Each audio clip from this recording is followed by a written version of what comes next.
pagi anak-anak, bagaimana keadaan kalian di rumah? Semoga dalam keadaan sehat walafiat semuanya. Amin. Ya. Kembali lagi kita ketemu bersama pembelajaran jarak jauh FKKG Kecamatan Kejaksan. Perkenalkan, nama Ibu Ida Komala, guru SD Kebon Baru 4 Kota Cirebon. Baiklah anak-anak, materi yang akan Ibu sampaikan yaitu untuk kelas 3 ya, materi kelas 3, tema 2, menyayangi tumbuhan dan hewan. Subtemanya, subtema 1, manfaat tumbuhan bagi kehidupan manusia. Untuk pembelajaran 3. Anak-anak, Ibu akan selalu mengingatkan di masa pandemi ini anak-anak harus selalu mematuhi protokol kesehatan dengan 5M. 1. Memakai masker. Nomor 2. Mencuci tangan dengan bersih, pakai sabun. Kemudian ketiganya menjaga jarak 2 meter. Keempatnya menjauhi kerumunan. Dan kelimanya mengurangi mobilitas ya. Nah, itu yang harus diperhatikan dalam masa pandemi ini. Tujuannya supaya kita terhindar dari COVID-19. Baiklah anak-anak, sebelum belajar kita berdoa terlebih dahulu. Berdoa dimulai. Bismillahirrahmanirrahim. Raditu billahi robba wa bil islami dina wa bi muhammadin nabiyya wa rasula. Rabbi sidni ilma warzuqni fahma. Artinya, aku rela Allah sebagai Tuhanku dan Islam sebagai agamaku dan Nabi Muhammad sebagai Nabi dan Rasulku. Ya Allah, tambahkanlah kepadaku ilmu dan berkahilah kami rezeki untuk dapat pemahaman. Berdoa selesai. Baiklah anak-anak, sebelum materi pembelajaran dimulai, Ibu akan bacakan dulu tujuan pembelajaran. Untuk PPKN, memahami arti gambar pada lambang negara Pancasila. Kedua, mengucapkan terima kasih pada teman dan meminta maaf kepada orang lain. Bahasa Indonesianya menguraikan pesan dalam dongeng dan memeragakan dongeng dengan tujuan untuk kesenangan.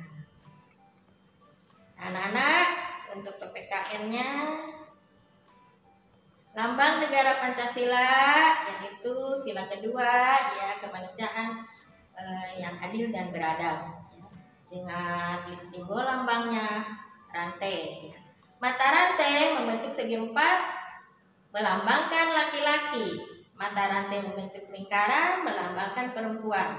Mata rantai yang saling berkaitan melambangkan hubungan manusia satu dengan yang lainnya, yang perlu bersatu dan saling membantu sehingga menjadi kuat seperti rantai. Nah, itu masuk kepada sila kedua lambang Pancasila, kemanusiaan yang adil dan beradab. Kemudian anak-anak, pengamalan sila kedua yang lainnya dari Pancasila yaitu, sebagai manusia adalah manusia makhluk sosial ya, yang saling memerlukan satu sama lain, tidak bisa hidup sendiri ya. Agar kehidupan bersama dapat berlangsung harmonis, setiap manusia harus saling menghargai. Jika ada seseorang yang berbuat baik kepada kita, kita perlu mengucapkan terima kasih. Mengucapkan terima kasih merupakan salah satu perbuatan terpuji yang sesuai dengan Pancasila kedua Pancasila. Ya, ini contohnya nih Edo, ya dengan Udin ya. Edo, kamu sudah tahu belum? Nanti akan ada lomba sepeda hias loh. Lomba dalam rangka apa Udin? Ayo kita ikut lomba itu, sepertinya menyenangkan. Dalam rangka perayaan hari kemerdekaan di kampung kita, ban sepedamu sudah dipompa. Ayo aku bantu memompanya. Setelah itu kita hias sepeda bersama-sama. Wah, terima kasih Din. Mari kita mempersiapkan keperluan untuk menghias sepeda kita. Nah, Udin dengan Edo akan melaksanakan lomba sepeda. Nah, itu saling membantu karena ban sepedanya udah bocor sehingga dipompa. Ya, anak-anak itu masuk ke sila pengamalan Pancasila yang kedua, ya, saling membantu. Pengamalan sila kedua selanjutnya, anak-anak, dalam kegiatan sehari-hari kita berhubungan dengan orang lain.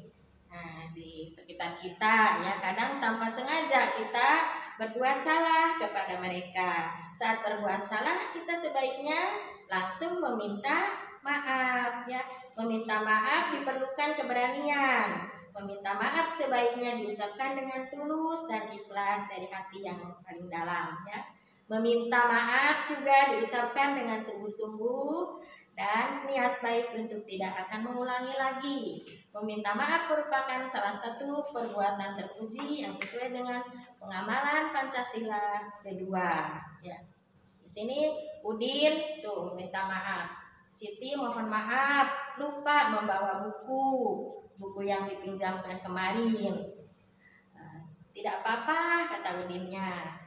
Tidak apa-apa Siti, tetapi besok jangan lupa ya kembalikan lagi. Nah, itu. Selanjutnya anak-anak pernah kan membaca dongeng, ya, membaca sendiri tentang dongeng. Ada yang judulnya dari tokohnya dari binatang, ada juga dari tumbuhan, ada juga yang dari manusia. Nah, di sini Ibu akan menceritakan dongeng, ya. Dongeng apa dulu anak-anak? Apa yang dimaksud dengan dongeng? Tuh, dongeng merupakan cerita hayalan yang tidak benar-benar terjadi, ya. Dongeng biasanya berisi pesan yang ingin disampaikan oleh pengarang kepada pembaca.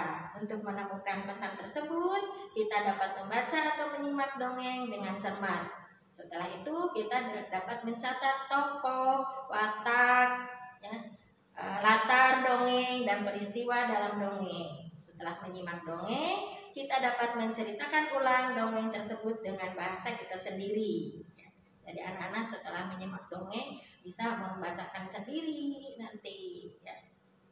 Selanjutnya, nah ini anak-anak ada Ibu akan ceritakan, akan bacakan ada judul dongeng Asal Mula Buah Kelapa.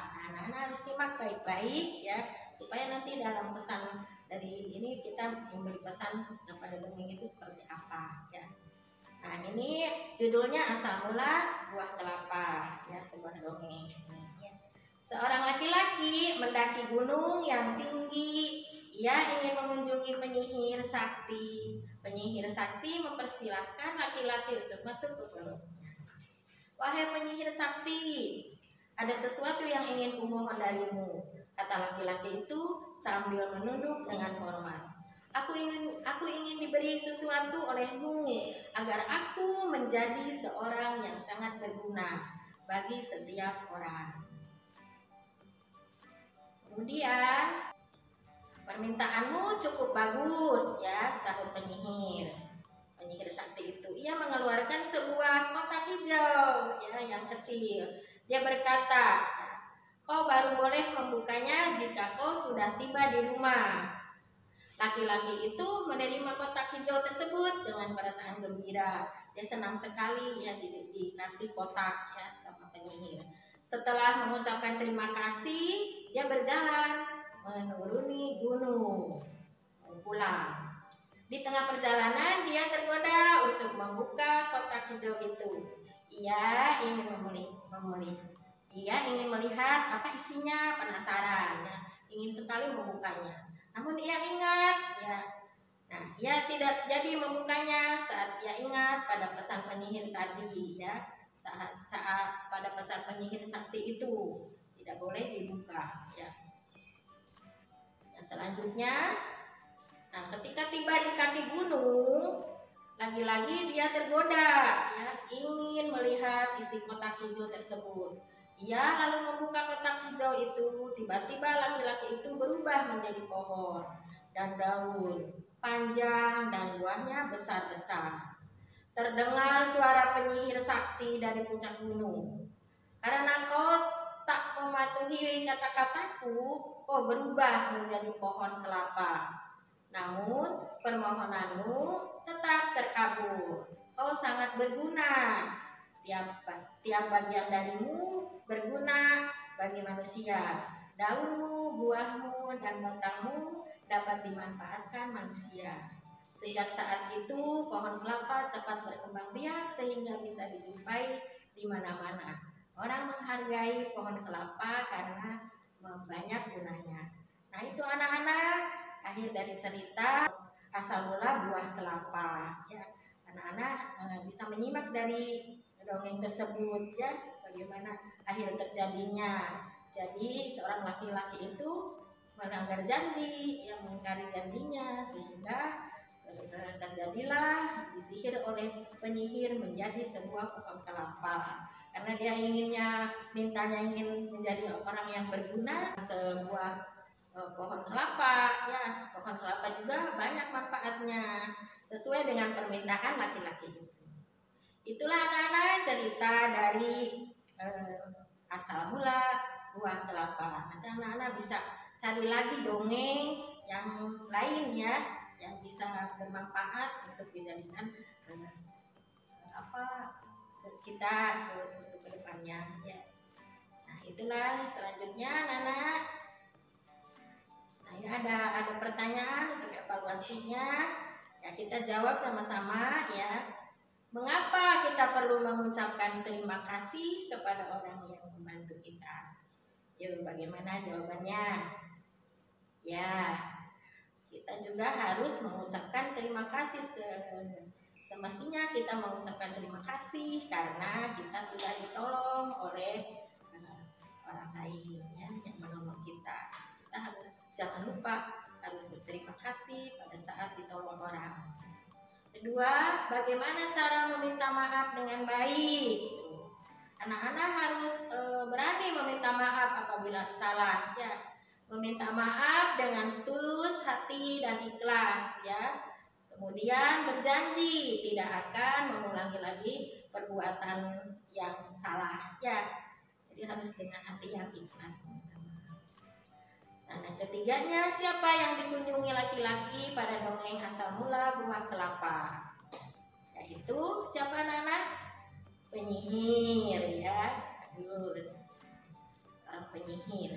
Keempatnya, pertanyaan keempat, sebutkan salah satu bagian yang berguna dari pohon kelapa. Apa anak-anak yang berguna? Tentunya adalah buah kelapa ya. Buah kelapa banyak sekali manfaatnya, gunanya untuk kehidupan kita. Boleh bisa dimakan dari mudanya, kelapa muda. Yang tuanya juga bisa digunakan untuk masak sayur atau yang lainnya. Itu bermanfaat sekali, banyak ya buah kelapa, semua buah kelapa. Yang kelima, pesan apa yang terkandung dalam dongeng asal mula buah kelapa? Tuh. Pesannya bagaimana anak-anak setelah membaca dongeng tersebut? Nah, jadi anak-anak harus mematuhi janji ya, tidak boleh mengingkari janji. Nah, kalau mengingkari janji akan membuat sebuah malapetaka untuk kita sendiri, dampaknya akan buruk untuk kita sendiri kalau melanggar janji ya. Dampaknya akan buruk terhadap kita sendiri walaupun terhadap orang lain. Nah, itu pesan dari dongeng asal mula buah kelapa. Itulah anak-anak yang akan Ibu sampaikan, yang dapat Ibu sampaikan untuk pembelajaran sekarang ini. Terima kasih, mohon maaf bila ada kesalahan. Assalamualaikum warahmatullahi wabarakatuh.